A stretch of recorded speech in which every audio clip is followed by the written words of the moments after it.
Assalamualaikum warahmatullahi wabarakatuh. Today, I am Siti Rabi Hadawiyah. I am from Group 8. I'm going to talk about problem behavior and what to do about it.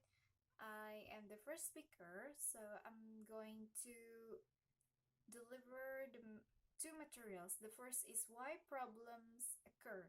So we have some factors here. So the first is the family.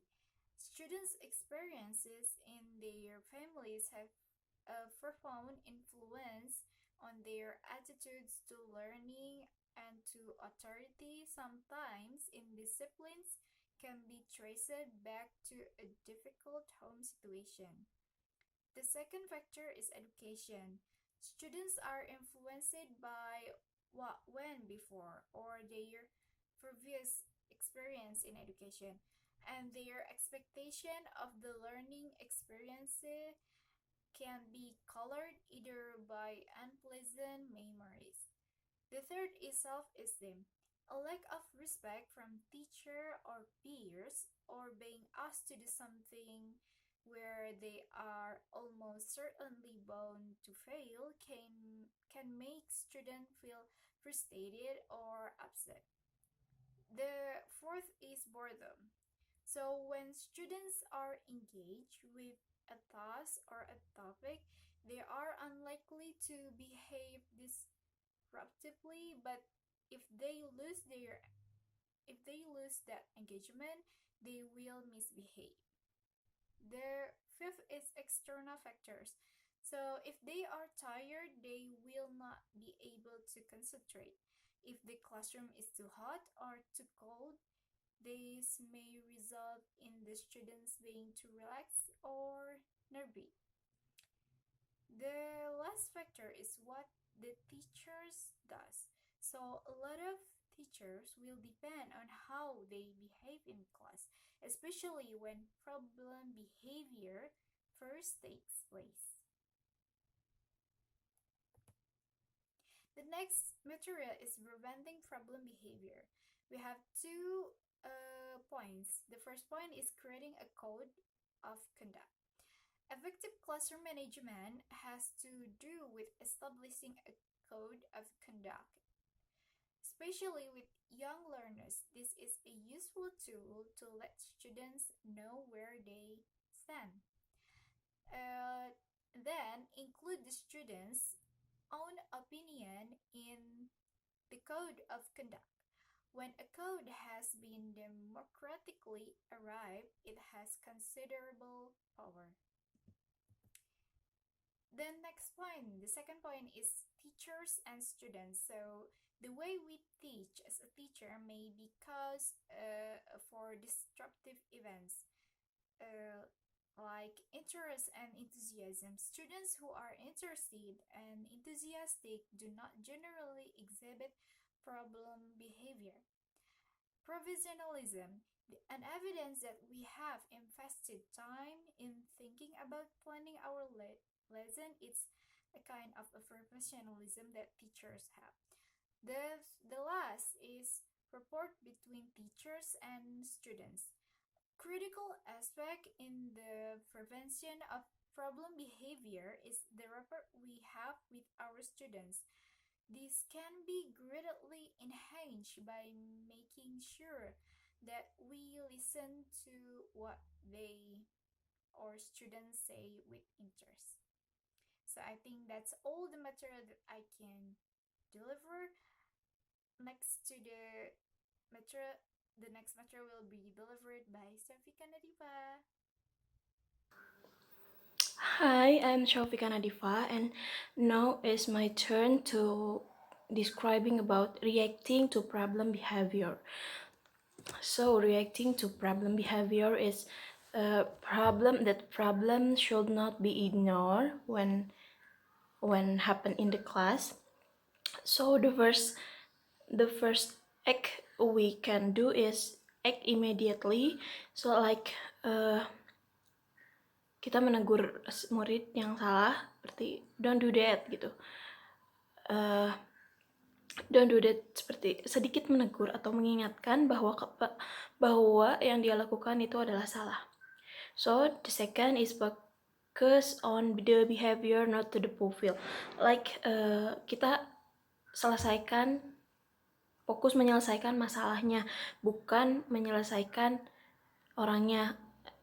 Dalam kata lain, kita harus bisa menghilangkan masalahnya, bukan menghilangkan muridnya. So the third is take things forward. It's mengambil langkah lebih jauh dari yang sebelum-sebelumnya, seperti memanggilnya atau other. So next is talking privately. Ini seperti yang sebelumnya, bisa berbicara dengan sang murid yang melakukan kebiasaan buruk di dalam kelas tersebut atau kebiasaan-kebiasaan yang lain. Kita seperti wawancara, tanya apa yang menjadi penyebab dia bisa melakukan hal tersebut secara terus-menerus meskipun kita sudah mengingatkannya. So next is keep calm. Itu adalah kuncinya. Kita harus tetap bersabar, kita harus tetap enjoy, calm, jangan ambil emosi.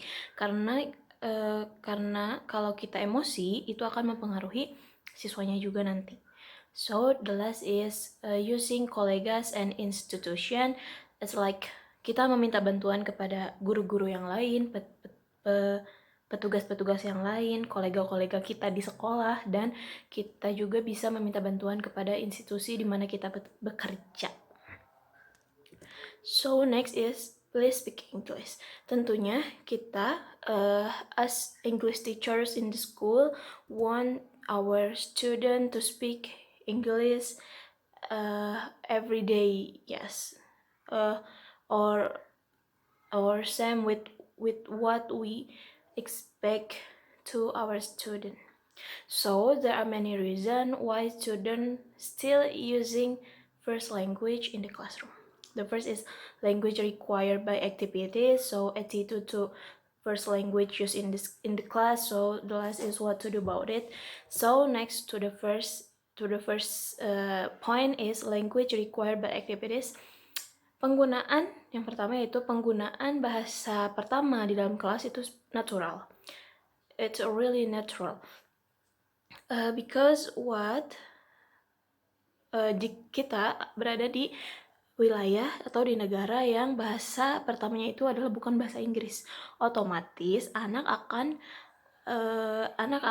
senantiasa menggunakan bahasa ibunya, dan ketika datang bahasa Inggris itu akan terasa asing bagi diri murid kita, sehingga mereka perlu melakukan adaptasi lagi dan perlu waktu untuk bisa menerima serta melakukan hal-hal yang berkaitan dengan bahasa Inggris tersebut. So the second is first language might be used when performing in the classroom.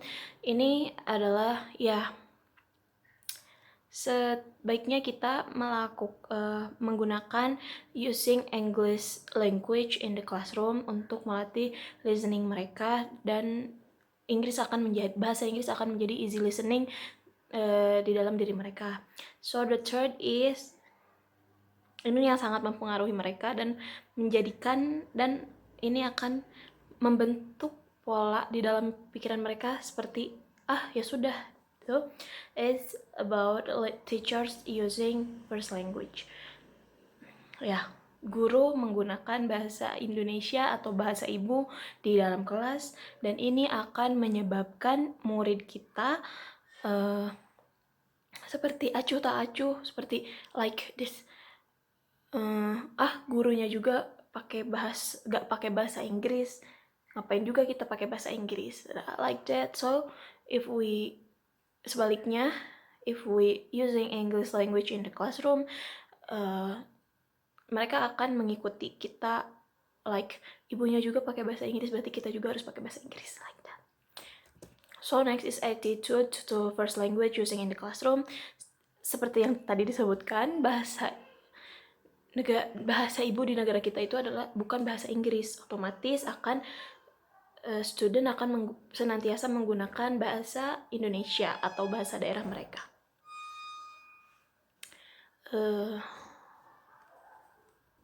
So there is 2 points here, but the important key here is speak English as much as possible in the classroom, because that is can help us to make them speak by English too. So next is what should we do what should we do when we pass the problem behavior, or we face, or we want to our students to speak English. Create an English atmosphere. Ya, ini akan membantu kita sebagai guru membentuk murid kita untuk berbicara bahasa Inggris secara berketerusan. So, set clear guidelines. It's like kita harus mengatur, benar-benar menyusun dan mengatur like silabus, kurikulum, ataupun bahan ajar yang akan kita gunakan, bahan ajar pendukung, media, dan yang lainnya, dan tata tertib kelas kita pun itu akan membantu kita dalam mengajar bahasa Inggris dan membentuk mereka untuk berbicara bahasa Inggris. So the